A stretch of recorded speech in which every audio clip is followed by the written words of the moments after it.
सूर्य नमस्कार। सूर्य पृथ्वी पर रहने वाले सभी जीवों के लिए ऊर्जा का स्रोत है। सूर्य नमस्कार हमारे शरीर का संपूर्ण और संतुलित विकास करता है, मन को एकाग्र और बुद्धि को कुशाग्र करने में मदद करता है।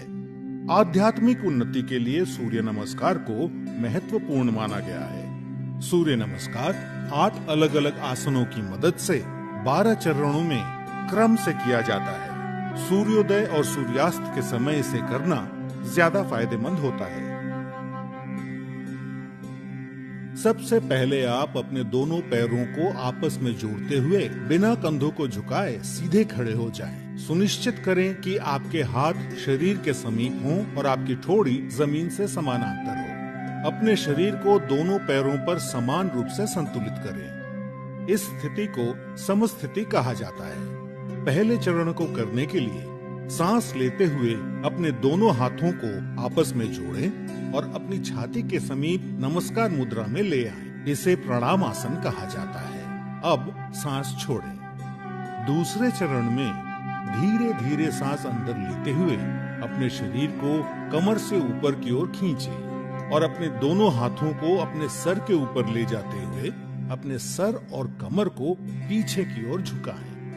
अपनी टांगें सीधी रखें। इस आसन को हस्तोत्तनासन कहा जाता है। अब तीसरे चरण के लिए धीरे धीरे सांस छोड़ते हुए अपने शरीर को आगे की ओर तब तक झुकाएं जब तक आपकी दोनों हथेलियां आपके पैरों के दोनों तरफ जमीन को छू न लें। ध्यान रखें कि नीचे झुकते समय आपकी भुजाएं और सर एक ही साथ में हो। इस आसन को पादहस्तासन कहा जाता है।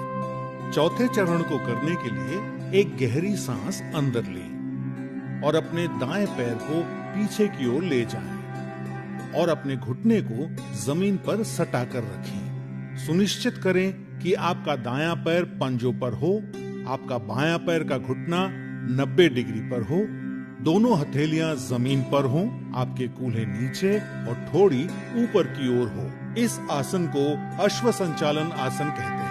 अब पांचवें चरण में एक गहरी सांस छोड़ते हुए अपना बायां पैर इस प्रकार पीछे ले जाएं कि वो आपके दाएं पैर की सीध में हो। सुनिश्चित करें कि आपके हाथ और कंधे सीधी रेखा में हों और साथ ही कंधे, पीठ और नितंब भी एक ही सीध में हों।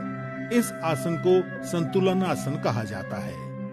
इस स्थिति में धीरे धीरे सांस लें। छठा चरण, सांस छोड़ें। अब अपने दोनों घुटनों को एक साथ जमीन पर रखें और अपनी छाती और माथे को भी जमीन पर रखें। सुनिश्चित करें कि आपके कूल्हे ऊपर की ओर और आपकी कोहनियां आपके शरीर के समीप हों। इस आसन को साष्टांग नमस्कार आसन कहा जाता है क्योंकि आपके शरीर के 8 अलग अलग अंग जैसे दोनों पांव के पंजे, दोनों घुटने, दोनों हथेलियां, छाती और माथा जमीन को छूते हैं। ध्यान रखें कि आपके शरीर का वजन 8 अंगों पर सामान्य रूप से वितरित हो। अब 7वें चरण के लिए सांस अंदर लेते हुए अपनी श्रोणी यानी पेल्विस को नीचे लाते हुए अपने सर और छाती को आगे की ओर सरकाएं और अपने शरीर के ऊपरी हिस्से को नाभि तक उठाएं। सुनिश्चित करें आपके पैरों के पंजे बाहर की ओर और टांगे सीधी हों। इस आसन को भुजंग आसन कहा जाता है।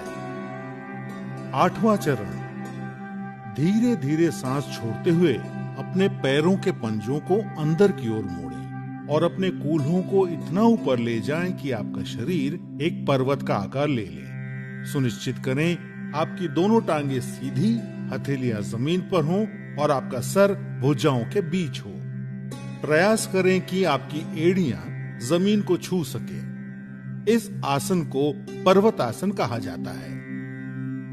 9वें चरण के लिए अपने कूल्हों को नीचे लाएं और सांस लेते हुए दाहिने पैर को आगे लाएं और अपने बाएं पैर के घुटने को जमीन पर रखते हुए पुनः अश्व संचालन आसन में आ जाएं। 10वें चरण में अपना बायां पैर भी आगे लाएं और सांस छोड़ते हुए पुनः पादहस्तासन में आ जाएं। 11वां चरण, अब धीरे धीरे सांस अंदर लेते हुए अपने शरीर को सीधा करते हुए अपने दोनों हाथों को ऊपर की ओर ले जाएं और पुनः हस्तोत्तनासन में आ जाएं। सुनिश्चित करें कि ऊपर आते समय आपकी भुजाएं और सर साथ में ऊपर आए। 12वां चरण, धीरे धीरे सांस छोड़ते हुए पुनः प्रणाम आसन में सीधे खड़े हो जाएं।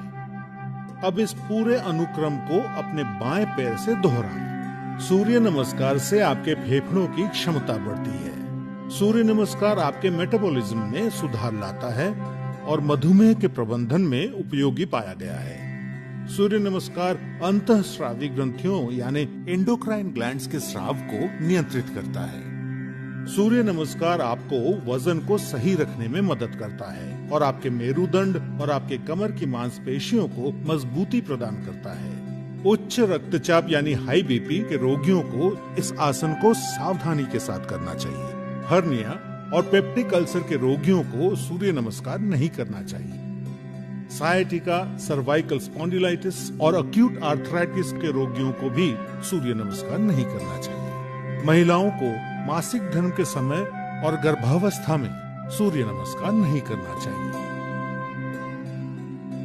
नियमित रूप से सूर्य नमस्कार का अभ्यास आपके शरीर को विषाक्त पदार्थों से मुक्त यानी डिटॉक्स करता है और आलस को हटाकर पूरे शरीर को सक्रिय करता है।